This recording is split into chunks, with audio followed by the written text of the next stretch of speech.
हरे कृष्णा। तो आज हम भगवत गीता वीकली सीरीज में लेने जा रहे हैं भगवत गीता का पहला श्लोक जो कि धृतराष्ट्र के द्वारा बोला गया है।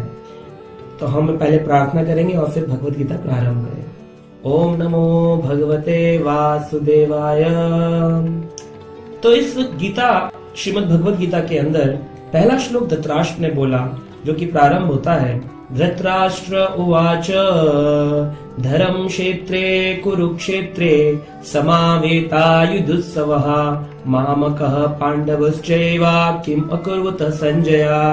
धृतराष्ट्र ने पूछा कि हे संजय, मुझे ये बताओ मेरे और पांडु के पुत्रों ने क्या किया।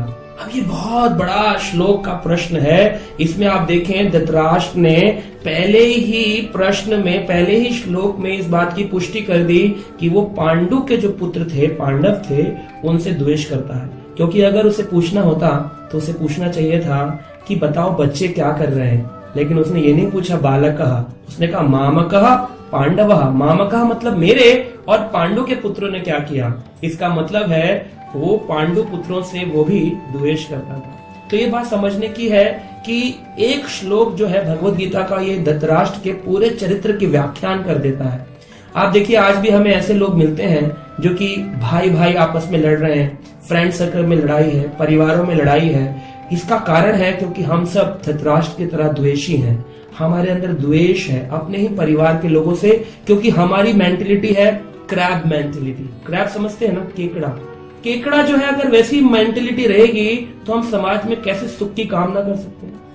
लोग बोलते हैं आजकल राम राज्य नहीं है, सुख नहीं है, हर तरफ स्ट्रेस ही स्ट्रेस है। इसका कारण है क्योंकि हम क्रैब मेंटेलिटी लेके चल रहे हैं। एक बार दिल्ली से एक बहुत बड़े एक्सपोर्टर थे जो कि एक्सपोर्ट कर रहे थे केकड़ों का, क्रैब्स का, और किसी मॉरिशन ऐसी कंट्री में कर रहे थे। तो उनसे आकर एक कस्टम ऑफिसर ने कहा, देखिए आपके जो कस्टम का जो ये बॉक्स है इसके ऊपर ना लिड नहीं लगा हुआ है। तो जो एक्सपोर्टर था उसने कहा चिंता मत करिए, इसमें से प्रोडक्ट बाहर नहीं निकलेगा, क्योंकि इसके अंदर जो प्रोडक्ट है केकड़ा वो बाहर नहीं आएगा। तो उन्होंने कहा क्यों? कहा देखिए ना, सीढ़ी पे चढ़ करके देखा, लिड तो लगा नहीं था। देखा कि केकड़े किनारे से चलना प्रारंभ करते थे और दूसरे साइड से नीचे से जाकर केकड़ा खींच करके उसको नीचे गिरा देते थे। ये क्रैब मेंटेलिटी है। जो आगे बढ़े उसकी टांग पकड़कर खींच लो, आखिर हम आगे बढ़े ऐसा दूसरा रास्ता हम नहीं खोजेंगे। लेकिन करना क्या चाहिए? जो एक व्यक्ति आगे बढ़ रहा है उसके पीछे पीछे अनुगमन करना चाहिए। अगर वो सही रास्ते पे चल रहा है तो हमें भी उसी सही रास्ते का अनुगमन करना चाहिए। धृतराष्ट्र को चाहिए था कि पांडवों को जो कि कृष्ण का अनुगमन करते थे उनके रास्ते पे चलते, लेकिन उन्होंने ऐसा नहीं किया। उन्होंने अपना ही एक साम्राज्य बना लिया और पांडवों को उससे बेदखल कर दिया और कहा कि अब तुम जाओ, युद्ध करो और जीतो। धृतराष्ट्र इसमें कुछ नहीं कर पाए क्योंकि दुर्योधन बड़ा शक्तिशाली था। इसलिए धृतराष्ट्र पूछ रहे हैं धर्म क्षेत्र कुरुक्षेत्र है। कौन सा क्षेत्र है? धर्म का क्षेत्र, कुरुक्षेत्र। तो ये कुरुक्षेत्र नाम क्यों दिया गया और धर्म क्षेत्र नाम क्यों दिया गया, ये बहुत बड़ी व्याख्यान है। वैसे तो अगर हम गीता पढ़ने जाएं तो इसी श्लोक पर अगले 30 दिन तक हम बोल सकते हैं, लेकिन हम ऐसा करेंगे नहीं क्योंकि फिर आपके लिए समझना थोड़ा मुश्किल होगा। लेकिन हम प्रयास करते हैं सरल भाषा में आपको समझाने का। धर्म क्षेत्र का अर्थ है क्योंकि यहाँ पर भगवान श्री कृष्ण विराजमान थे। भगवान कृष्ण कहते हैं धर्मम तो साक्षात भगवत प्रणीतम। धर्म वो है जो भगवान बनाते हैं। जैसे कॉन्स्टिट्यूशन ऑफ इंडिया को सरकार बनाती है, ऐसे धर्म भगवान के द्वारा बनाया गया। क्योंकि वहां भगवान विराजमान थे इसलिए वो स्थान धर्म का क्षेत्र बन गया था। दूसरा कारण था कि युधिष्ठिर को वहां पर भगवान चाहते थे कि युधिष्ठिर वहां राजा बने, और राजा बनने के बाद में जो दूसरा दुर्योधन है उसका नाश हो जाए, क्योंकि दुर्योधन नेगेटिविटी को दर्शाता है और पांडव जो युधिष्ठिर है ये पॉजिटिविटी को दर्शाते हैं, धर्म, और दूसरी साइड है अधर्म। तो ये धर्म अधर्म की लड़ाई थी जिसे the battle of great India, the Mahabharata कहा गया। तो इस प्रकार से जो ये अधर्म रूपी बीज हैं, पौधे हैं, इनको समाप्त करके कौन सा बीज आरोपित होने वाला था? धर्म का बीज आरोपित होने वाला था। ये युधिष्ठिर थे, तो इसीलिए युधिष्ठिर को धर्मराज भी कहा गया, क्योंकि वो धर्मराज यमराज के अवतार हैं युधिष्ठिर महाराज। तो युधिष्ठिर महाराज को स्थापित करना है, इसलिए भी वो धर्म का क्षेत्र बन गया। और तीसरी बात थी कुरुक्षेत्र में राजा जो कुरु थे, पांडवों के पुराने वंशज है कुरु राजा। राजा कुरु ने वहां पर खेती करना चाहा, एक सोने का हल बनाया और उस सोने के हल से खेती करना चाहा धर्म की। और धर्म की जब बीज लगाकर खेती करने प्रारंभ करी तो उसमें धर्म की खेती कैसे कर सकते थे, क्योंकि धर्म का बीज नहीं था। तो उन्होंने तपस्या के बल से, भक्ति के बल से अपने शरीर के अंगों को पूरा पवित्र कर लिया और बाद में एक एक अंग काट के जमीन में डालने लग गए। जब जमीन में डाल रहे थे तो वहां पर बहुत सारे देवता आ गए, बोले हे राजा कुरु, आप ये क्या कर रहे हैं? अपने शरीर के हाथ काट दिए, पैर काट दिए, ऐसा क्यों कर रहे हैं? कहा मेरा शरीर अब धर्म बन चुका है, धर्म वो है जो मैं भगवान का पालन करता हूँ, इसलिए इस धार्मिक शरीर को जब मैं बीज आरोपित करूंगा तो पौधा कौन सा निकलेगा? धर्म का पौधा निकलेगा। तो उन्होंने कहा वाह राजा वाह, भगवान वहां प्रकट हुए विष्णु। उन्होंने कहा बोलो राजा, आप चाहते क्या हो? कहा मैं चाहता हूँ आने वाले समय में मेरे ही वंश के लोग आपस में भाई भाई लड़ेंगे, लेकिन जो भी लड़ेंगे मैं उनके लिए अभी प्रार्थना करता हूँ कोई भी नरक में न जाए, सभी को आनंद मुक्ति प्राप्त हो जाए और जो भगवान का भजन करे वो भगवान के धाम में चले जाए। इस प्रकार की कामना करके उन्होंने बीज लगाया था, इसलिए राजा कुरु के नाम से इस जगह का नाम कुरुक्षेत्र पड़ गया, धर्म क्षेत्र पड़ गया। तो पहले श्लोक में इतना सारा ज्ञान छुपा है, इसको पढ़ते रहिए। धर्म क्षेत्र कुरुक्षेत्र क्यों कहा गया है और साथ में हरियाणा क्यों कहा गया है? कुरुक्षेत्र हरियाणा जैसे शहर में है क्योंकि भगवान श्री कृष्ण वहां आए और जब कुरुक्षेत्र का युद्ध जीतवाने के बाद भगवान वापिस चल दिए तो लोगों ने प्रश्न पूछा, हे हरि आप आए, आपके कारण हम ये युद्ध जीत पाए, हे हरि आप आए हैं, दोबारा आना, हरि आना, और अभ्रंश होकर के उस क्षेत्र का नाम हरियाणा पड़ गया। तो आज हमने जाना धर्म क्षेत्र क्यों है, कुरुक्षेत्र क्यों है और हरियाणा क्यों है। आशा है आपको ये समझ में आ रहा होगा। ऐसे ही अगले श्लोकों को श्रृंखला में हम लेते रहेंगे और आप साथ में पढ़ते रहेंगे इस भगवत गीता वीकली सीरीज में। हरे कृष्णा हरे कृष्णा।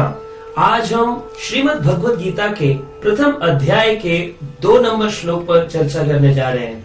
आइए, श्लोक इस प्रकार से है, संजय उवाच। यहाँ पर धृतराष्ट्र को बैठ करके संजय जो वेदव्यास जी के शिष्य हैं यहाँ पर पूरे महाभारत का हाल सुना रहे हैं। तो भगवत गीता के इस दूसरे नंबर श्लोक को संजय के द्वारा उच्चारित किया गया। संजय कहते हैं, संजय उवाच दृष्ट्वा तु पांडवनीकं व्यूढं दुर्योधनस्ततः आचार्यम उपसंगयम राजा वचनम अब्रवीत।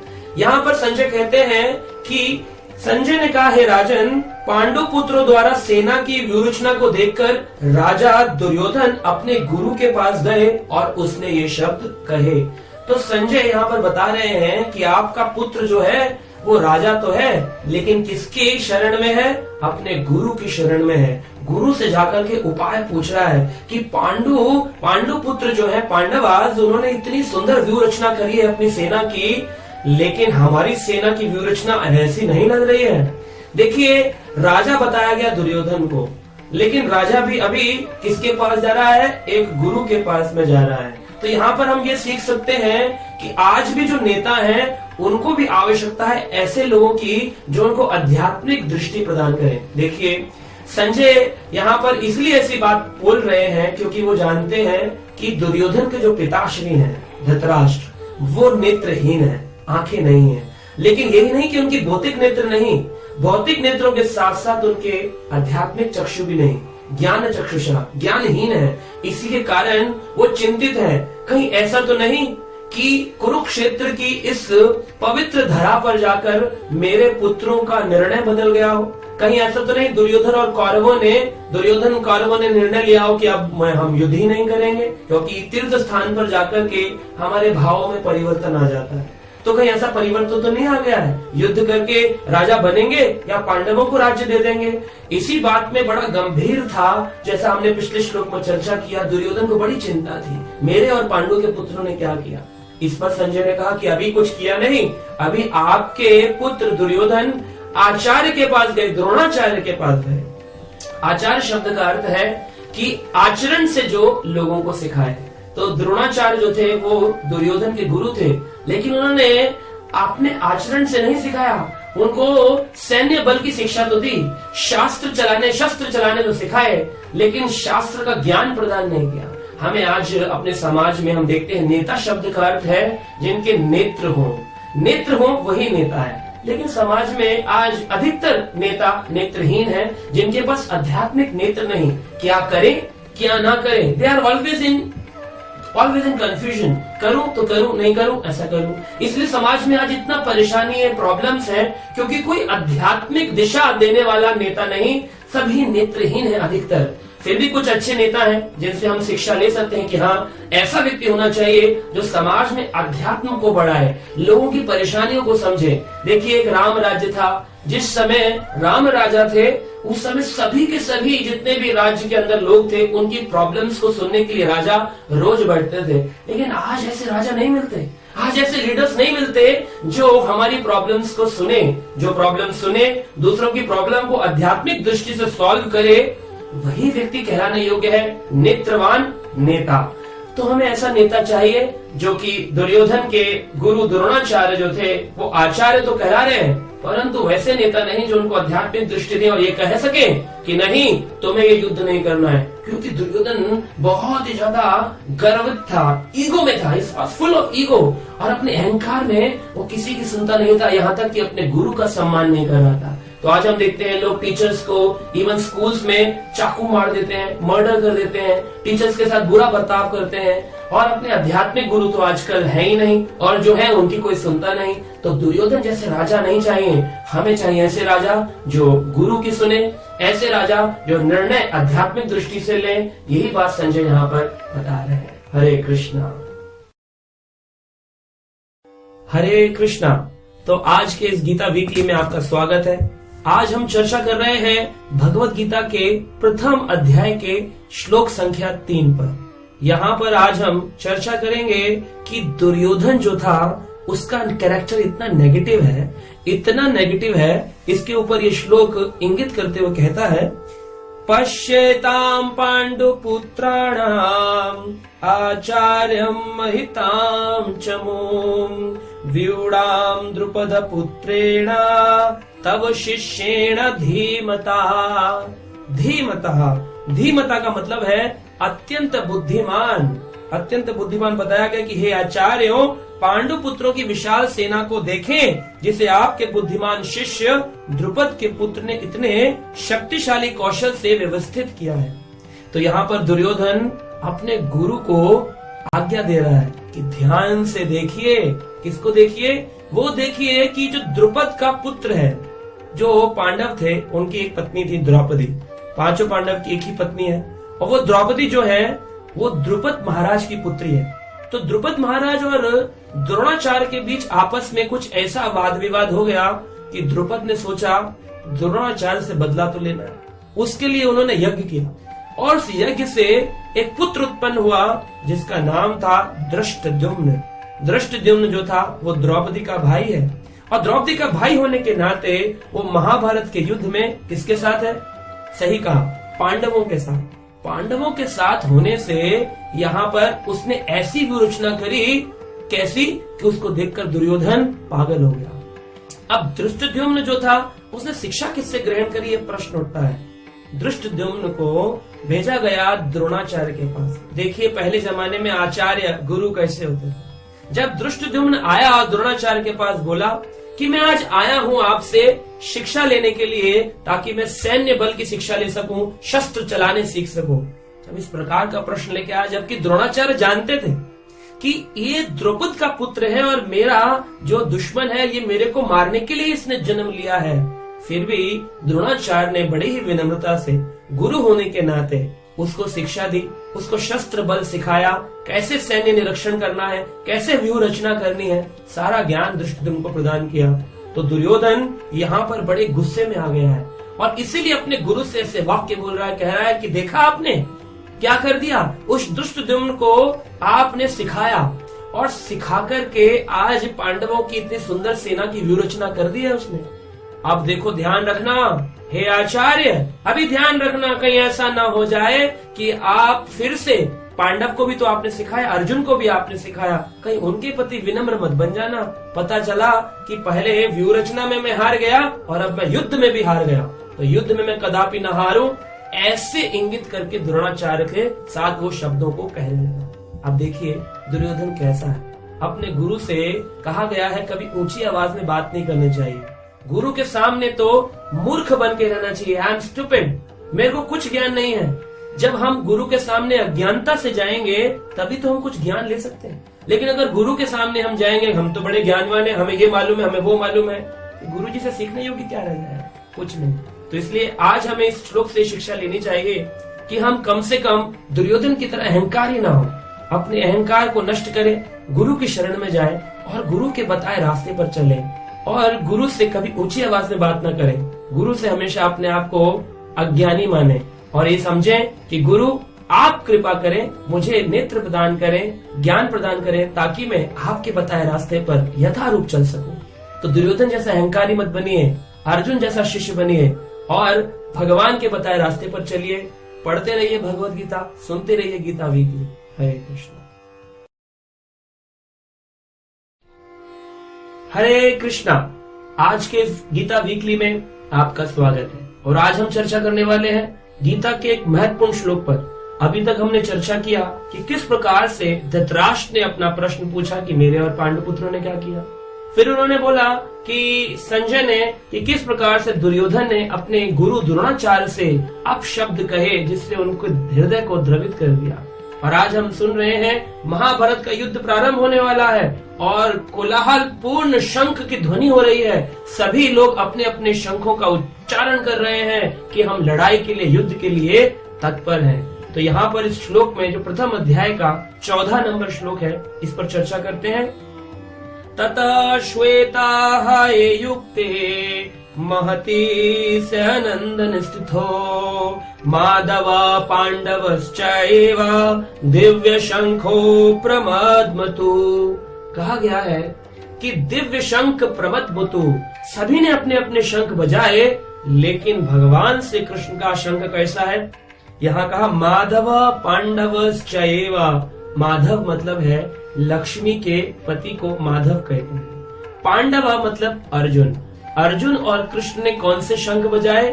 दिव्य शंख प्रमदमतु। बजाए तो, लेकिन दिव्य शंख बजाए।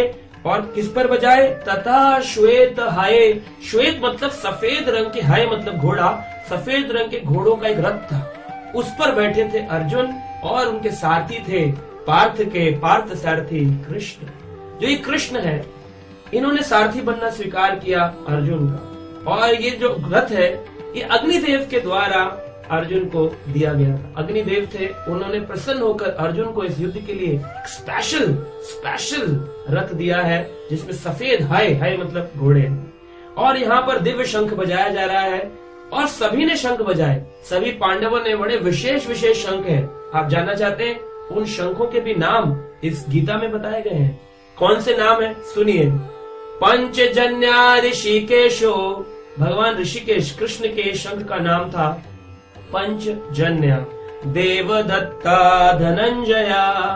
धनंजय मतलब कि अर्जुन जो थे, उनके इस शंख का नाम है देवदत्त। तो धनंजय ने देवदत्त और भगवान कृष्ण ने पंचजन्य। आगे कहा पांडु ददम महाशंको भीम कर्मावकोदरहा। और यहाँ पर भीम ने पौंड्रक नाम का शंख बजाया और वहीं पर नकुल और सहदेव ने भी अपने अपने शंख बजाए। सुघोष नाम का नकुल का शंख है और मणिपुष्पक नाम का सहदेव का शंख है। तो आपने पांचों शंखों के नाम जाने। 5 पांडवों के पास में दिव्य शंख है।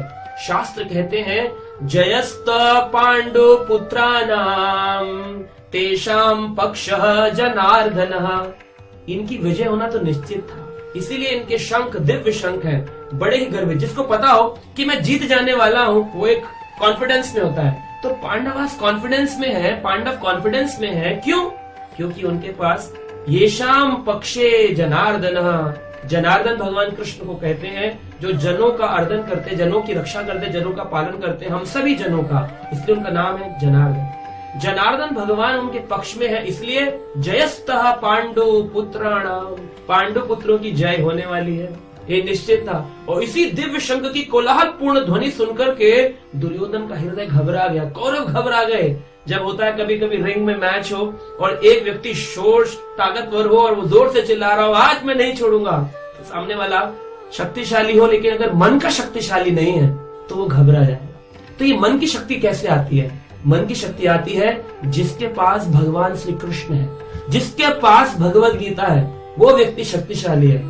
वो हमेशा हर विचलित करने वाली परिस्थितियों में कॉन्फिडेंस को मेंटेन करता है, बिकॉज ही नो, वो जानता है मेरे पास कृष्ण है, और जहां कृष्ण है विजय वही है। गीता के अंतिम उपदेशों में बताया गया कि अर्जुन थे भक्त और भगवान थे कृष्ण। अर्जुन ने कहा जो कृष्ण कहेंगे वो कहूंगा, और कृष्ण तो है ही भगवान। तो इन दोनों जहां पर भी हो, जहां वैसे भक्त हो, वहीं विजय होती है। इसलिए पांडु पुत्रों की विजय निश्चित थी, और इसी चीज को देख करके, दिव्य शंखों की ध्वनि सुन के दुर्योधन घबरा गया था। तो इसलिए आप भी भगवान कृष्ण पर निर्भर हो, गीता को अपने जीवन का हिस्सा बनाएं, गीता सुने, गीता पढ़ें। भगवत गीता पढ़ने से आपको अपूर्ण शांति मिलेगी और एक स्पेशल सुपर नेचुरल कॉन्फिडेंस मिलेगा, जिससे आप अपने जीवन में जो चाहें वो कर पाएंगे। आशा है आप इस प्रकार देखते रहेंगे गीता वीकली। हरे कृष्णा। हरे कृष्णा, आपका स्वागत है हमारे आज के इस गीता वीकली में। आज हम चर्चा करने वाले हैं भगवत गीता के प्रथम अध्याय के श्लोक संख्या 20 पर। आइए इस श्लोक से आज की इस संख्या को प्रारंभ करते हैं। कहा गया है, अतः व्यवस्थान दृष्ट्वा धृतराष्ट्रान् कपिध्वजः प्रवर्ते शास्त्र संपाते धनुर्धम्य पांडवः ऋषिकेशं तदा वाक्यम् इदम् आहा महीपते। हे राजन, उस समय जब अब दुर्योधन ने सामने अपनी व्यू रचना सेना इकट्ठी कर दी, उस समय अर्जुन ने भगवान श्री कृष्ण के साथ उस अग्निदेव के द्वारा उस रथ पे आरूढ़ होकर के, जिस पर पताका थी किसकी? कपि ध्वज। कपि मतलब हनुमान को कहा गया, जिसकी पताका पर हनुमान अंकित थे, तो हनुमान जी को कपि कहा गया, कपि ध्वज। आप सोचेंगे हनुमान तो त्रेता युग में थे ना, ये हनुमान द्वापर युग में क्या कर रहे हैं? ऐसा प्रश्न कई लोगों के मन में आता है कि ध्वजा पर हनुमान क्यों थे? क्योंकि अर्जुन तो कृष्ण के भक्त हैं, तो फिर ये हनुमान को क्यों रखा था उन्होंने? तो इसकी एक बहुत सुंदर कथा है, हम आपको बताते हैं। एक बार जब इस युद्ध का प्रारंभ होने ही वाला था, उस समय अर्जुन बड़े ही विफल होकर के अपने गांडीव पर बहुत ही शक्तिशाली गर्वित होकर के जंगलों में विचरण कर रहे थे। और जंगलों में विचरण करते वक्त अर्जुन ने देखा कि एक बहुत शक्तिशाली वानर वहां बैठा हुआ है, और उस वानर से पूछा कि कौन हो? वानर ने कहा मैं हनुमान हूं, क्योंकि हनुमान चिरंजीवी हैं। भगवान राम जब अपने साकेत धाम को गए त्रेता युग में समाप्त होने पर, तो सभी लोगों को अपने साथ लेके गए, लेकिन उसमें से कुछ लोग थे जिन्होंने कहा प्रभु हम इसी धरा धाम पर रहना चाहते हैं। उनमें से हनुमान और विभीषण भी हैं। सप्त चिरंजीवियों में आते हैं हनुमान और साथ में आते हैं विभीषण। और भी लोग हैं जैसे बलि महाराज, परशुराम, कृपाचार्य, जिन लोगों ने चिरंजीवी, अश्वत्थामा, ये सब चिरंजीवी हैं, सप्त चिरंजीवी। तो ये जो 7 चिरंजीवी हैं जो कि इस पूरे कलयुग में भी रहने वाले हैं, उनमें से एक है हनुमान, जो त्रेता युग के बाद पूरे द्वापर में भी रहे। वेदव्यास भी है, तो ये के साथ जो है ये द्वापर में भी रहे। तो हनुमान द्वापर में बैठे थे, लेकिन वृद्ध हो चुके हैं, बूढ़े हैं। और सामने से देखा अर्जुन आ रहे हैं। अर्जुन से बोला तुम कौन? अर्जुन ने अपना इंट्रोडक्शन दिया, बोले मैं अर्जुन, भगवान श्री कृष्ण का भक्त, महाभारत युद्ध लड़ने की तैयारी कर रहे हैं। कहा अच्छा, और मैं हनुमान श्री राम का भक्त। तो यहाँ पर एक प्रतिस्पर्धा चालू हो गई, एक कंपटीशन हो गया, चाहे शिक्षा के लिए ही था, पर एक बहुत सुंदर कंपटीशन हुआ। अर्जुन ने कहा ओ हो, आप ही हैं वो राम के भक्त हनुमान, जिन्होंने पत्थर फेंक फेंक कर पुल बनाया था रामेश्वरम से श्रीलंका तक, पूरा श्वेत बंद रामेश्वरम, श्वेत एक सेतु बांधा था, पुल बनाया। कहा हाँ हम ही है, हमने ही बड़े बड़े पत्थरों को हिमालय से ला करके फेंका और उससे एक बहुत लंबा पुल बनाया, जिसपे प्रभु राम, लक्ष्मण, भरत और साथ में सुग्रीव आदि सभी वानर सेना उस पुल से होकर के गई। अच्छा, ओहो, मतलब आप वो कमजोर वाले हनुमान का तो एकदम चेहरा उतर गया। बोले अरे आपने मुझे कमजोर कह दिया, मतलब तुम क्या शक्तिशाली हो? अर्जुन कहते हैं अगर मैं होता ना उस समय, तो एक तीर मारता और पूरा का पूरा श्रीलंका तक पुल बना देता। आपने कितनी मेहनत करी, कितने लोगों का समय खराब किया। अरे प्रभु राम की सेवा करनी थी, तुरंत एक तीर मार कर के पुल बांध देता मैं वहां पर। हनुमान हंसने लगे। हनुमान ने कहा अर्जुन, वहां पर तुम्हारी तरह के कमजोर लोग नहीं थे, हल्के छोटे लोग नहीं थे, मेरी तरह बलशाली वानर थे, और एक नहीं 100 करोड़ महाशंखु, वहां पर 100 करोड़ महाओघा, ऐसे वानर थे, करोड़ों करोड़ों वानर थे। तुम्हारे इस पुल को 2 मिनट में टूट जाता, सब पानी में डूब जाते। अर्जुन ने कहा अच्छा, आप लगता है मेरे इस तीर की, इस बाण की शक्ति को नहीं जानते हैं। आइए जरा मेरी इस शक्ति को टेस्ट कराता हूँ आपको। हनुमान ने कहा हाँ कराइए कराइए।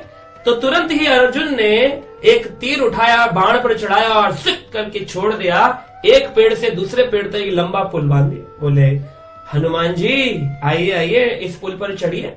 हनुमान जी बोले अच्छा इस पुल को तोड़ना है, अभी 2 मिनट में तोड़ देता हूँ। उस पर चढ़े और बोला जय श्री राम, और पुल धराशायी हो गया, टुकड़े टुकड़े हो गए। अब तो अर्जुन का चेहरा उतर गया।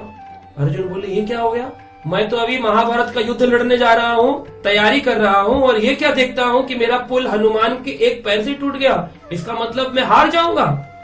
तो उन्होंने कहा लगता है इस समय मुझसे कोई गड़बड़ हुई है। तो अर्जुन भगवान को भूल गए थे। अर्जुन ने भगवान का स्मरण किया और कहा हे कृष्ण रक्षमाम रक्षमाम, में रक्षा करिए, हे वासुदेव हे गोविंदा। उन्होंने पुकारा, जैसे ही पुकारा और फिर दोबारा से एक तीर चलाया। बोले हनुमान जी अब की बार इसे तोड़ करके दिखाइए।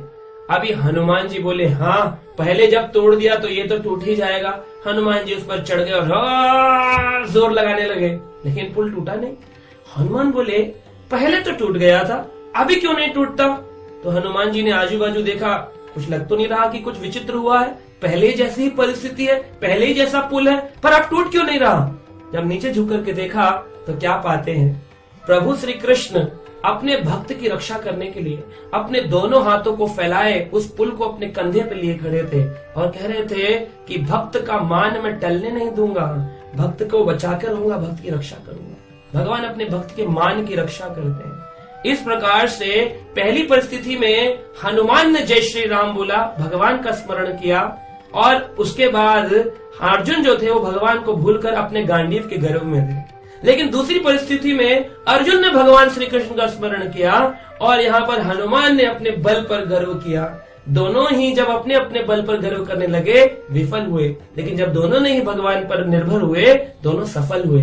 अब आपको देखना है भगवान पर निर्भर होकर सफल होना है या भगवान को भूल करके विफल होना है। हम हमेशा विफल होते हैं परिस्थिति में। जब इस प्रकार हनुमान जी ने देखा कि कृष्ण ने अपने भक्त की रक्षा करने के लिए अपने कंधे पर उस पुल को उठा लिया, भगवान से उन्होंने आकर के प्रणाम किया और कहा मुझसे बड़ी भूल हो गई प्रभु, जो मैं आपके इस कंधों पर चढ़ गया। भगवान कृष्ण ने कहा आप हनुमान हैं, मेरे राम रूप में आप मेरे साथ सेवक रहते हैं, तो आप एक काम करिए, अर्जुन को आप कृपा करें, बड़े भाई होने के नाते आशीर्वाद दें। तो हनुमान ने कहा प्रभु श्री कृष्ण मैं वादा करता हूँ कि इस पूरे महाभारत के युद्ध में भले ही कुछ ना करूं, लेकिन प्रार्थनाओं की शक्ति, मेरा बल, मेरी शक्ति अर्जुन के रथ पर आरूढ़ रहेंगे।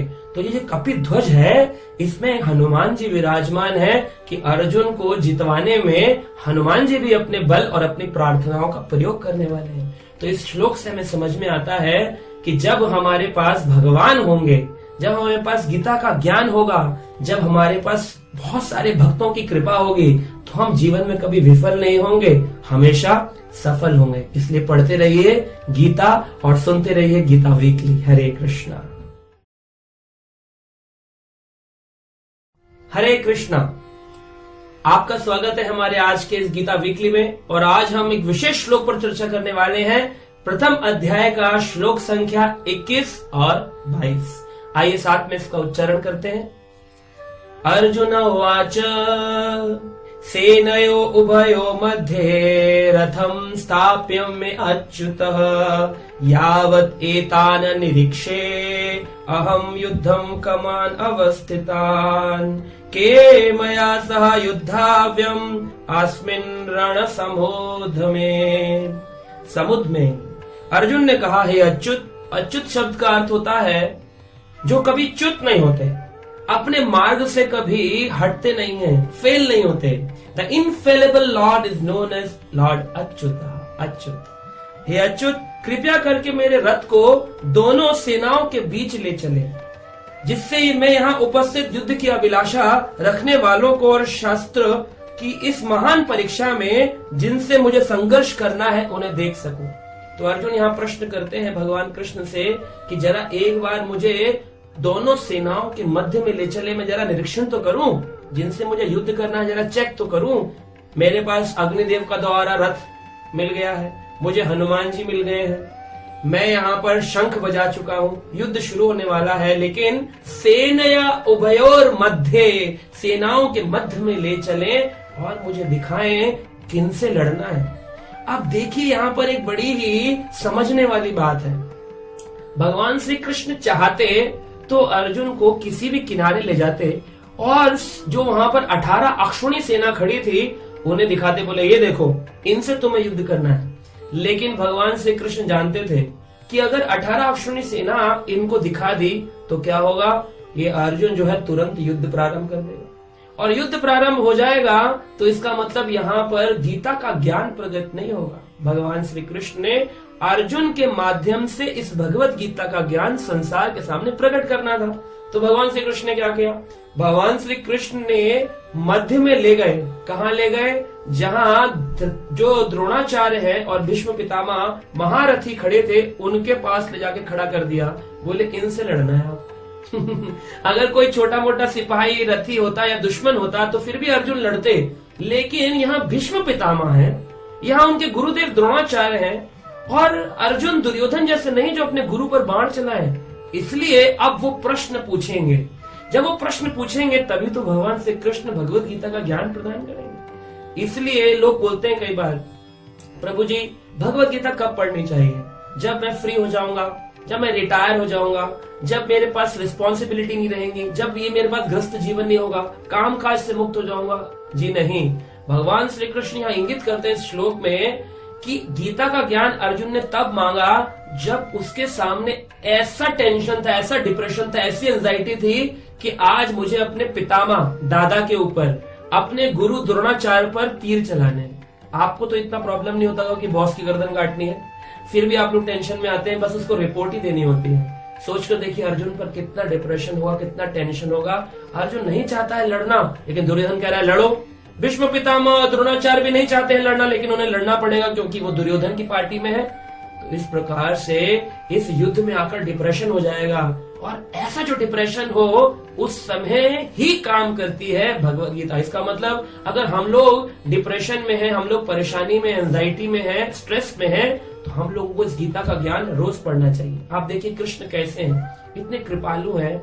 आप किसी को ऑर्डर दो तो हो सकता है वो आपकी बात माने या ना माने। अगर आपसे आयु में छोटा होगा, अगर आपसे वो लेवल में, जॉब लेवल में, हायरार्की में नीचे होगा, हो सकता है आपकी बात माने, लेकिन हायरार्की में बड़ा होगा तो आपकी बात नहीं मानेगा, और मान भी लेगा तो कभी आपका ड्राइवर नहीं बनेगा। भगवान श्री कृष्ण का महानता देखिए, अर्जुन के ड्राइवर बन गए, जबकि अर्जुन के बड़े भाई और भगवान ब्रह्मांड के नायक श्री कृष्ण भगवान है, भगवान ने एक व्यक्ति का ड्राइवर बनना मंजूर कर लिया। और ड्राइवर बने ही नहीं कि बैठ गए ड्राइवर बन के, अर्जुन आदेश दे रहा है, सेना अपयोर मध्य, हे प्रभु कृष्ण, हे अच्युत, मेरे रथ को सेनाओं के बीच में ले चलो। भगवान श्री कृष्ण सेवा कर रहे हैं। भगवान को बड़ा आनंद आता है जब दुनिया उनसे मांगती है, लेकिन उनका भक्त जब मांगता है कि मेरी सेवा करो, भगवान को बड़ा आनंद आता है। जिनसे आप प्यार करते हो, जिनसे आप प्रेम करते हो, उनकी सेवा करने में आपको बहुत आनंद आता है, भले ही आप उनसे बड़े क्यों ना हो। जैसे आपके छोटे बच्चों के पैर में दर्द हो रहा हो, वो आके कहें पिताजी पिताजी पैर में दर्द हो रहा है, तो आप क्या करेंगे, कहेंगे आओ बेटा मैं तुम्हारे पैर दबा देता हूँ। इसका मतलब ये नहीं होता है कि पिताजी छोटे हो गए, प्रेम के वश आकर के सेवा की जाती है। तो भगवान से कृष्ण कोई अर्जुन से छोटे नहीं कि वो राजा है इसलिए डर के चला रहे हैं रथ। कृष्ण प्रेम के वश होकर के अर्जुन का रथ हाँक रहे हैं, अर्जुन का रथ चला रहे हैं। तो आप भी चाहते हैं आपके जीवन की गाड़ी को भगवान कृष्ण चलाएं, तो उसके लिए भक्ति करनी पड़ेगी, गीता पढ़नी पड़ेगी। और अपने जीवन में गीता कब पढ़े, जब सबसे ज्यादा डिप्रेशन, टेंशन माहौल हो तो गीता को नित्य पढ़े, क्योंकि रोज कोई ना कोई नया स्ट्रेस आता है इस लाइफ में। इसलिए everyday you should read Bhagavad Gita. हर रोज का नियम बनाइए कि मैं गीता का कम से कम 2 या 1 श्लोक पढ़ूं, और अर्जुन जैसे मुक्त हुए डिप्रेशन से, वैसे मैं भी स्ट्रेस से फ्री हो जाऊं।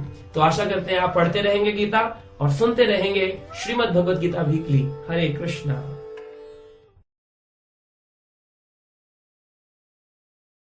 हरे कृष्णा, आपका स्वागत है हमारे आज के इस गीता वीकली में। आज हम भगवान श्री कृष्ण के द्वारा बताए गए इस भगवत गीता के एक विशेष श्लोक पर चर्चा करने वाले हैं, जो कि प्रथम अध्याय कुरुक्षेत्र के युद्ध स्थल में सैन्य निरीक्षण का श्लोक संख्या है 28। आइए इस पर चर्चा करते हैं।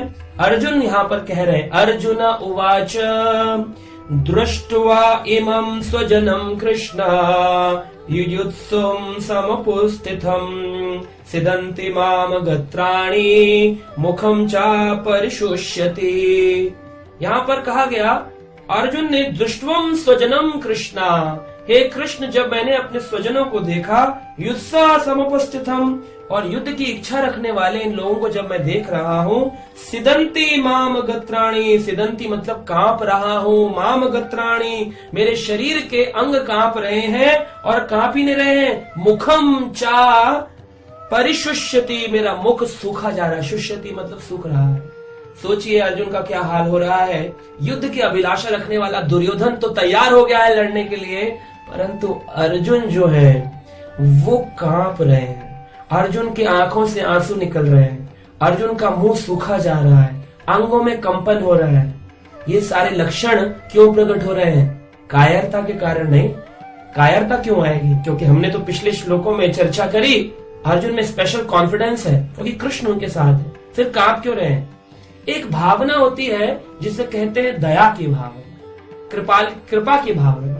कृपालुता के कारण, दया के कारण अर्जुन जो है यहाँ पर इस प्रकार के लक्षण प्रकट कर रहे हैं। ये लक्षण आपको संसारी लोगों में नहीं लिखेंगे। संसारी लोग हो सकता है एजुकेशनल फील्ड में बहुत पढ़े लिखे हो, बहुत उन्नत हो, किसी कंपनी के डायरेक्टर हो सकते हैं, सीईओ हो सकते हैं, एजुकेशनली वेरी क्वालिफाइड हो सकते हैं, बीटेक, एमटेक, पीएचडी हो सकते हैं, लेकिन ये गारंटी नहीं कि उनकी वो भौतिक ज्ञान उनको इस प्रकार के लक्षण प्रकट करा सके। लेकिन जो भक्त है उसके लक्षण अलग होते हैं। वो लोगों पर बड़ी दया करता है, लोगों पर कृपा की भावना होती है। ऐसे लक्षणों की आवश्यकता क्या है? हम क्यों करें ऐसे लक्षण? कहा गया सर्वगुणस्तत्र समासते सुराम। जिस व्यक्ति में सारे गुण होते हैं, दया की भावना, कृपा की भावना, लोगों के प्रति क्यों इनके साथ में कष्ट दूं, क्यों इनको परेशान करूं, अगर ऐसी भावना है, कहते हैं सर्वगुणस्तत्र समासते, समान रूप से सुरा। सुरा मतलब होता है सुर, जैसे राक्षस को बोलते हैं असुर, ऐसे देवताओं को बोलते हैं सुर। तो आपके अंदर ये भक्ति जागृत करने की आवश्यकता ये है कि अगर भक्ति होगी, ये गुण आएंगे, तो आप सुर, देवताओं के समान हो सकते हैं। क्या आपका मन नहीं करता आप भी गणेश जी की तरह, इंद्र की तरह देवी देवताओं के पद तक पहुंचे? ऐसा बन जाएगा व्यक्ति अगर सारे भक्त के गुण अर्जित करता है। तो भागवत के 5वें स्कंद में बताया गया व्यक्ति देवताओं के समान स्तर पर आ सकता है। सोचिए, भगवान श्री कृष्ण के स्तर पर नहीं आएगा, लेकिन देवताओं के स्तर पर आएगा, क्योंकि भगवान एक है, देवता अनेक हैं, जो भगवान की सेवा में अलग अलग डिपार्टमेंट्स को संभाल रहे हैं। लेकिन ये जो सिम्टम है, शरीर में रोंगटे खड़े हो जाना, आंखों में आंसू आ जाना, और जो कंपन है, कायरता के कारण नहीं, ये है कृपा के कारण।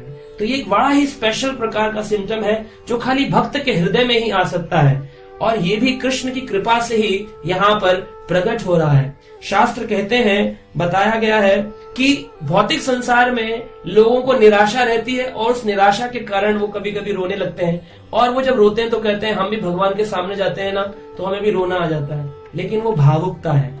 यहाँ पर जो अर्जुन रो रहे हैं वो भावुकता के लिए नहीं रो रहे हैं, वो भावपूर्ण स्थिति में हैं, वो बड़े भाव में यहाँ पर रो रहे हैं, क्योंकि भगवान कृष्ण के एक ऐसे डिवोटी, एक ऐसे भक्त हैं जिनका फोटोग्राफ कवर पेज पर आ रहा है। पिछले 5000 सालों से गीता का कोई मॉडल चेंज नहीं हुआ, वही अर्जुन चुने गए हैं, क्योंकि भगवान श्री कृष्ण के प्रिय सखा भी हैं और प्रिय शिष्य भी हैं। इसलिए हमें अर्जुन जैसा भक्त बनने का प्रयास करना चाहिए। अर्जुन जैसा भक्त बनेंगे, कहा गया है यहाँ पर बड़ा सुंदर कि हमारा स्वार्थ हमें देखना चाहिए। अर्जुन होकर स्वार्थ देखते तो अर्जुन क्या सोच रहे थे कि मैं युद्ध ना करूं, लेकिन कृष्ण कह रहे हैं कि तुम युद्ध करो। आने वाले श्लोकों में यह सिखाया जाएगा। तो व्यक्ति का स्वार्थ एक ही है, नाते विदुम स्वार्थ गतिम ही विष्णु। हमारा एक ही स्वार्थ होना चाहिए, हमें स्वार्थी तो होना चाहिए, लेकिन किसके लिए? कृष्ण की प्रसन्नता के लिए, भगवान की प्रसन्नता के लिए। कहीं हम ऐसा ना हो भौतिक संसार की चीजों के लिए स्वार्थी हो जाए। आज हम देखते हैं 99% लोग जो स्वार्थी हैं वो संसार की चीजों के लिए हैं, लेकिन यहाँ अर्जुन जो है वो कृष्ण की प्रीति के लिए स्वार्थी हैं और दूसरों की दया को देख रहे हैं। वो स्वार्थ तो देख रहे हैं लेकिन अपना नहीं, दूसरों का, कि हाय मेरे गुरुदेव मारे जाएंगे, हाय मेरे पितामह मारे जाएंगे। वो ये भी नहीं सोच रहे इन लोगों ने जब मुझे वनों में विचरण करना था इन लोगों ने मेरी सहायता नहीं करी। इसी क्रोध में आकर आज भाई भाई एक दूसरे का कत्ल कर देते हैं। कितने केसेस आते हैं, जमीन की 100 गज में से अगर 5 गज भी दूसरे भाई को चले जाए उसका मर्डर कर देते हैं। लेकिन यहाँ अर्जुन से सब कुछ छीन लिया गया है, 12 वर्ष वनवास कराया गया है और कहा गया 1 साल का अज्ञातवास है। अगर तुम दोबारा दिख गए तो तुम्हें दोबारा से 12 वर्ष का क्या करना पड़ेगा, वनवास करना पड़ेगा।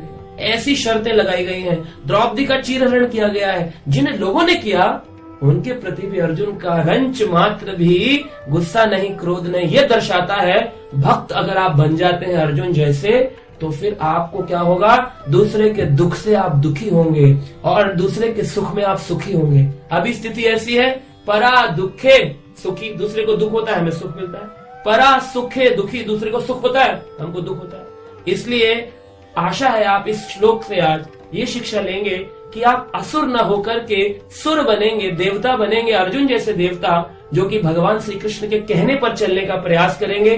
दूसरों के लिए दया की भावना है, दूसरों के लिए कृपा की भावना है, अपने लिए रंच मात्र की स्वार्थ नहीं। अगर स्वार्थ हो तो खाली कृष्ण भक्ति, गीता, तो आप गीता पढ़ते रहिए, ऐसे स्वार्थी बनिए जिसमें भगवान कृष्ण का हित निहित हो, हमें भक्ति प्राप्त हो। आशा करते हैं आप सुनते रहेंगे गीता वीकली और सीखते रहेंगे। हरे कृष्णा। हरे कृष्णा। आज के इस गीता वीकली में आपका स्वागत है। आज हम पढ़ने वाले हैं श्रीमद् भगवद गीता के प्रथम अध्याय का 36 नंबर श्लोक। इसमें अर्जुन भगवान श्री कृष्ण से एक प्रश्न पूछता है और यहाँ पर भगवान उसको कह रहे हैं कि तुम युद्ध करो, लेकिन अर्जुन कहता है मैं नहीं करूंगा। और अपनी बात के विरोध में अर्जुन यहाँ पर एक प्रश्न पूछ रहे हैं जो श्लोक में वर्णन किया गया है। पापम एवं आश्रते अस्मान् हत्वा एतान आततायिनः तस्मात् न अर्ह वयं हन्तु धृतराष्ट्रान् सम्बन्धवान् स्वजनं हि कथं हत्वा सुखिना स्याम माधवा। हे माधव, अपने ही स्वजनम ही कथम, कैसे मैं अपने स्वजनों को मार करके सुखी हो सकता हूँ। लेकिन यहाँ पर एक शब्द अर्जुन ने बोला, आतिताई नाम है। तो ये आतिताई, लेकिन इनको मार कर क्योंकि है तो मेरे परिवार के लोग, मैं कैसे सुखी होऊंगा। तो यहाँ पर प्रश्न उठता है कि आतिताई कौन है, आतिताई कौन होता है। आतिताई शब्द का अर्थ है जिसने अति कर दी हो किसी कार्य में और वो व्यक्ति आपके दुश्मन जैसा बन गया हो, चाहे वो परिवार का ही क्यों ना हो। अगर वो इन 6 कैटेगरीज में आता है तो उसे आतिताई कहते हैं। पहली कैटेगरी है, शास्त्र बताते हैं, विष देने वाला। अगर किसी व्यक्ति ने आपको विष पिला करके मारने की कोशिश करी है तो ये सही मायने में आतिताई व्यक्ति है। और कुछ लोग आपके जीवन में विष घोलते हैं, मनसा वाचा कर्मणा भी विष घोलते हैं, चाहते हैं आपका परिवार नष्ट हो जाए, तो ये भी एक प्रकार का विष है। जैसे कि यहाँ पर हम देखते हैं कि पांडवों के भाई भीम को उठाकर के दुर्योधन ने फेंक दिया, लाक्षागृह में जलाने की कोशिश करी, एक प्रकार से उनको विष देने का प्रयास किया, तो ये आतिताई है। दूसरी कैटेगरी आती है, कहते हैं घर में अग्नि लगा देने वाला, घर में आग लगा देने वाला। तो लाक्षागृह में आग लगाई गई पांडवों के। एक लाक्षागृह मतलब होता है जो कि लाख मतलब मोम का बना हुआ एक महल दिया कि आप इसमें रहिए, ये आपके लिए। रात को जब उसमें सोए तो उसमें नीचे से अग्नि लगा दी। वो तो पांडव बड़े समझदार थे और विदुर जी उनको गाइड करने वाले थे, इसलिए वो रातों रात वहां से गुफा बना के निकल गए। अन्यथा लाक्षागृह में सबके सब जलकर राख हो जाते, क्योंकि वो एक ही पल में मोम का बना हुआ, लाख का बना हुआ महल जल गया। तीसरे प्रकार के आतिताई का वर्णन किया गया, कहते हैं जो घातक हथियार से आक्रमण करे, बहुत घातक हथियार लेकर किसी का मर्डर करने की कोशिश करे, अटेम्प्ट टू मर्डर। हाथ में कोई उसके चाकू है, तलवार है, कोई पिस्टल है, घातक हथियार लेने वाला आतिताई व्यक्ति है। चौथा व्यक्ति है धन लूटने वाला, जो किसी का धन लूट ले। तो हथियार लेकर के महाभारत के युद्ध में दुर्योधन जितने कौरव थे सब खड़े थे पांडवों के सामने। और इनका धन भी लूट लिया था, इनकी जमीनें लूट ली थी, इनका धन लूट लिया था। कहते थे जुए में हरा करके सब कुछ हमारा है, तुम्हें वनवास करना पड़ेगा। 12 साल का वनवास, 1 साल का अज्ञातवास, और उस अज्ञातवास में भी अगर पता चल गया तुम कहाँ छुपे हो तो फिर दोबारा 12 वर्ष का वनवास। ऐसी उनको फंसाया कि ये यहाँ रह ही ना पाए किसी भी तरह से। तो धन भी लूटा, आक्रमण भी किया। 5वें प्रकार के बताए गए हैं जो दूसरों की भूमि हड़प ले, उनका राज्य छीन लिया था, भूमि हड़प ली थी। जैसे आज देखते हैं भाई भाई की भूमि हड़प लेता है। 1-1 इंच के ऊपर लोग कोर्ट केसेस कर रहे हैं, सिविल कोर्ट में जाकर, क्रिमिनल कोर्ट में जाकर के आप सुनेंगे इतनी प्रॉब्लम्स हैं। 1-1 इंच के ऊपर भाई भाइयों में लड़ाई हो रही, प्रॉपर्टी पे लड़ाई हो रही। दुर्योधन ने भी ये किया, उनकी जमीन से छीन ली। और अर्जुन ने तो कहा हमें तो 5 गांव दे दो, 5 छोटे छोटे एक गांव में रहकर के गुजारा कर लेंगे। दुर्योधन ने कहा नहीं, सुई की नोक के बराबर भी स्थान नहीं दूंगा, अगर कुछ चाहिए युद्ध करो, ऐसा कहा उसने। तो जमीन लूटने वाला। और 6ठे प्रकार के हैं पराई स्त्री का अपहरण करने वाले। तो इस दुर्योधन ने क्या किया, जुए में हरा करके द्रौपदी को, जब वो एक ऐसी अवस्था में थी, ऋतुकाल चल रहा था, खींच करके बाहर ले आया दुशासन और लाकर के उनका चीरहरण किया।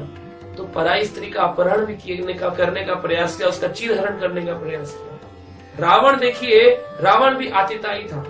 भगवान राम ने उसका वध करके कुछ गलत नहीं किया। क्यों? क्योंकि वो आतिताई व्यक्ति है। भगवान की पत्नी सीता मैया को उठाकर ले गया, कहता है ये मेरी है।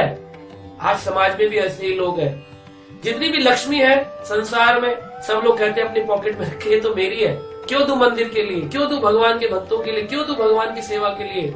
अरे लक्ष्मी तो नारायण की सेवा के लिए है। नारायण की सेवा में सहस्त्र लक्ष्मियां भगवान के चरण दबाती रहती हैं। लक्ष्मी कभी भी भगवान की सेवा नहीं त्यागती है। हम लोग भगवान की लक्ष्मी को छीन कर कहते हैं ये मेरी है। यही है हमारी रावण प्रवृत्ति, यही हमारी आसुरी प्रवृत्ति।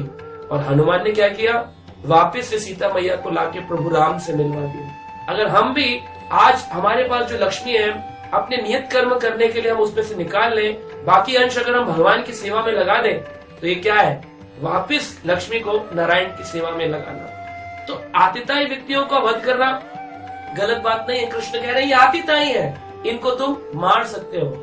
लेकिन अर्जुन कह रहे हैं स्वजनम ही कथम, ये तो मेरे स्वजन है, स्वजन को कैसे मार लूं? तो यहाँ एक प्रश्न उठता है, क्या हमारे परिवार में आतिताई है तो क्या हमें भी मारना चाहिए? नहीं। भगवान कृष्ण अर्जुन को ये उपदेश दे रहे हैं, हमें जो उपदेश दिया हमें उसका अनुकरण करना चाहिए। हमें ऐसा नहीं करना चाहिए कि अर्जुन ने किया था, अरे शटम शाठ्यम, अर्जुन ने भी तो शट के साथ शट जैसा व्यवहार किया था, तो हमारे भी परिवारों में ऐसी लड़ाई झगड़े, हम भी डंडे उठाएंगे, तलवारें उठाएंगे, शटम शाठ्यम लड़ाई करेंगे। भगवान ने ये नहीं कहा हमें लड़ने के लिए। हमें जो करने के लिए गीता के उपदेशों में आगे आप सुनेंगे, जो कहा गया हमें वही करना है। धर्म शास्त्रों का पालन करना है, धर्म के मार्ग पर चलना है। लेकिन अगर कोई आतिताई व्यक्ति हो तो हमें लीगल एक्शन लेना चाहिए, कोर्ट में जाना चाहिए और गुहार लगानी चाहिए कि मेरे खिलाफ ऐसा ऐसा हुआ है, आप मेरी मदद करें। अपने हाथ में लॉ को न लें।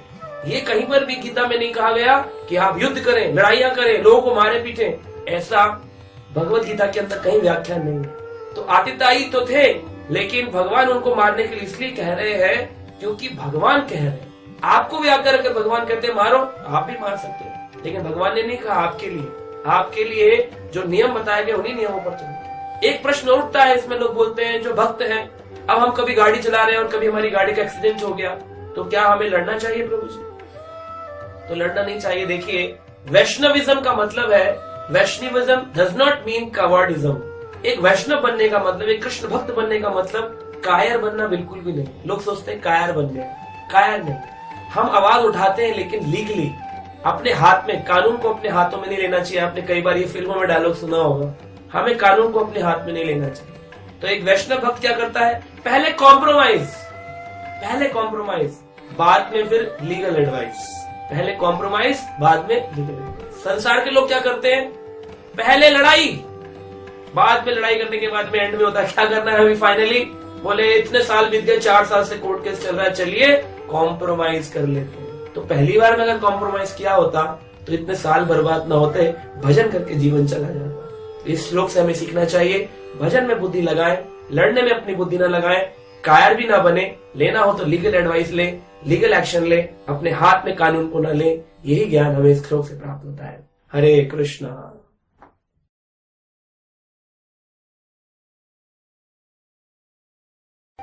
हरे कृष्णा। आज के इस गीता वीकली में आपका स्वागत है और आज हम चर्चा करने वाले हैं एक बेहतरीन श्लोक पर, जिसमें अर्जुन भगवान श्री कृष्ण को कहते हैं कि प्रभु, अगर मेरे परिवार के सभी लोगों का मैंने वध कर दिया तो हमारे जो परिवार की स्त्रियां हैं दूषित हो जाएंगी और ये दूसरे पुरुषों के ऊपर निर्भर हो जाएंगी, क्योंकि एक स्त्री को पुरुष पर निर्भर रहना होता है। और फिर उनसे जो बच्चे उत्पन्न होंगे वो वर्ण शंकर उत्पन्न हो जाएंगे। ऐसे बच्चे होंगे जो किसी जाति धर्म के नहीं होंगे। एक ब्राह्मण क्षत्रिय से विवाह करेगा, क्षत्रिय शूद्र से विवाह करेगा और वर्ण शंकर मिक्स्ड ब्रीड उत्पन्न हो जाएगी।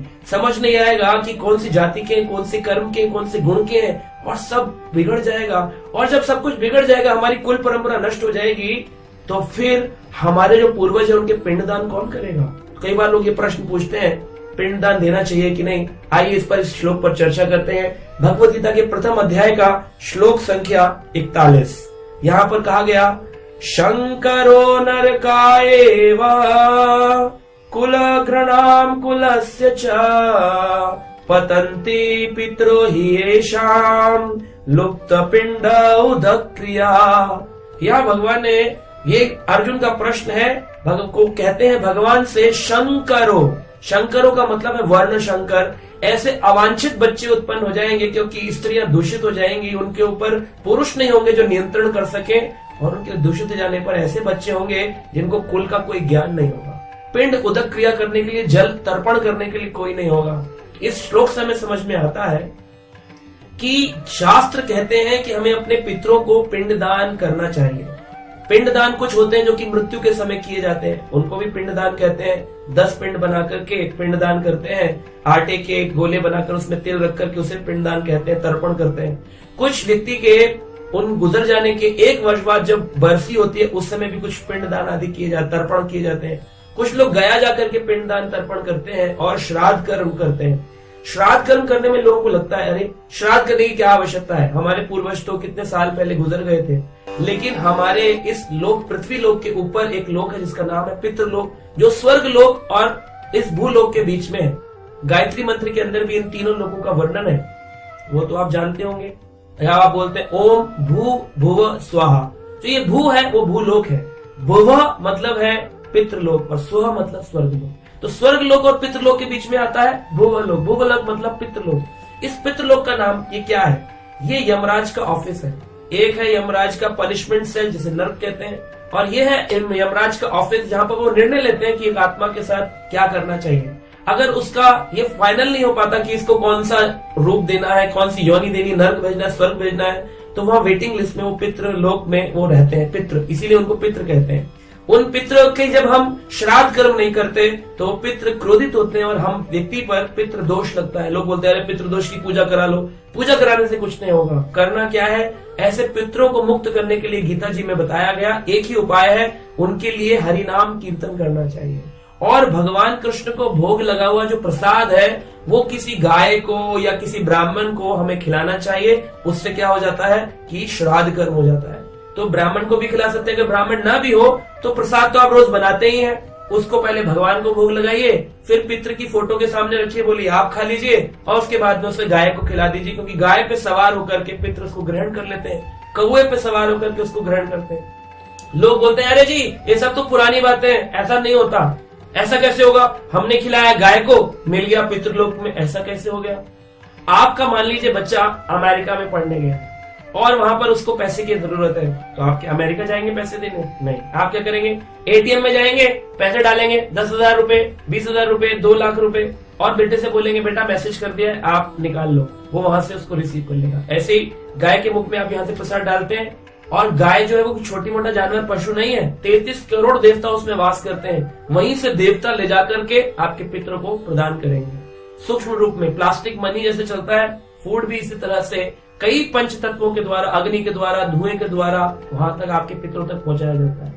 और वहां का राजा है जिसका नाम भी गीता में आप सुनेंगे 10वें अध्याय में, अयर्णव नाम का राजा है जिसका वाहन है कौवा। वो अपने कौओं को कहता है जाओ पितृपक्ष के दौरान नीचे जाओ, नीचे से लेकर आओ सबके लिए भोजन। लेकिन जिनके परिवार के लोग ये बात नहीं मानते उनका क्या होगा? पितृ दोष लगेगा, और इसके कारण उनके पितृ वहां पर उनको बैठ करके श्राप देंगे, अरे ऐसा कुल उत्पन्न हुआ। यही अर्जुन का भी प्रश्न है। यहाँ पर एक सुंदर श्लोक दिया गया भागवत का, कहते हैं अगर कोई व्यक्ति कृष्ण भक्त बन जाता है देव ऋषि भूतृप्त निरणाम पितृणाम न किंकरो नायम ऋणी च राजनः। हे राजन, एक भागवत का श्लोक दिया गया है, कहते हैं देवताओं का भी कुछ ऋण होता है हमारे ऊपर, क्योंकि देवता सूर्य देव हमको हमारे कपड़े सुखाते हैं, कभी उसका बिल लेते हैं। देवताओं का ऋण है हमारे ऊपर। चंद्रमा हमें वेजिटेशन देता है, हमारी जितनी वेजिटेबल्स हैं, शाखा सब्जियां, इन सबको उत्पन्न करने की शक्ति चंद्रमा से आती है। हमको कभी बिल नहीं देता, खाना देता है। इस प्रकार से पानी वाले देवता हमें पानी दे रहे हैं, हवा वाले देवता हमको वायु देवता वायु दे रहे हैं, लेकिन कभी बिल नहीं ले रहे। तो देवताओं की ऋणी है, ऋषियों की ऋणी है जिन्होंने ये शास्त्र हमको दिए, भूतों के ऋणी है मतलब हमारे भूतपूर्व के जो पूर्वज है उनके हम ऋणी है, पितरों की ऋणी है जिन्होंने हमें जन्म दिया, ये शरीर दिया। हम बहुत लोगों की ऋणी है। कैसे ऋण चुकाएंगे सबका? पितृ ऋण अलग है, देव ऋण अलग है। 33 करोड़ देवता, कितने पूर्वज पितृ हैं हमारे, कम से कम 7 पुश्तों का श्राद्ध तो करना ही है। व्यक्ति को 7 का नहीं कर सकता, कम से कम 3 पुश्तों का श्राद्ध तो उसको करना ही चाहिए, वरना दोष लगता है।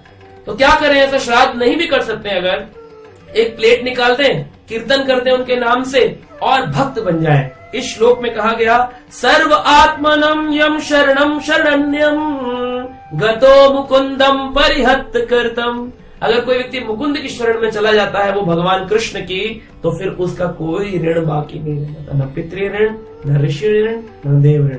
लोग पूछते हैं तो अगर हम भक्त बन गए तो क्या फिर भी हमें श्राद्ध करना है? हाँ, श्राद्ध करना चाहिए, क्योंकि एक भक्त कभी अपने आप को ये नहीं कहता कि मैं भक्त बन गया, इसलिए उसको अपने पूर्वजों के लिए थाली तो निकालनी, गाय को देने में क्या दिक्कत है? अगर ऐसा करेंगे तो सही मायने में हम अपने पितरों का सम्मान करेंगे, उनकी रिस्पेक्ट करेंगे। श्राद्ध का मतलब ही होता है श्रद्धा पूर्वक कर्म अपने पूर्वजों के लिए किया जाना। अगर वो गलती से किसी नोक में, नरक में या पितृलोक में बैठे भी होंगे, तो अगर आप उन्हें प्रसाद देंगे, उनके नाम पर कीर्तन करेंगे, उनके लिए गीता पाठ करेंगे, भागवत पाठ करेंगे, तो वहां मुक्त होंगे और आपको आशीर्वाद देंगे। यही इस श्लोक का सही तात्पर्य है। हरे कृष्णा।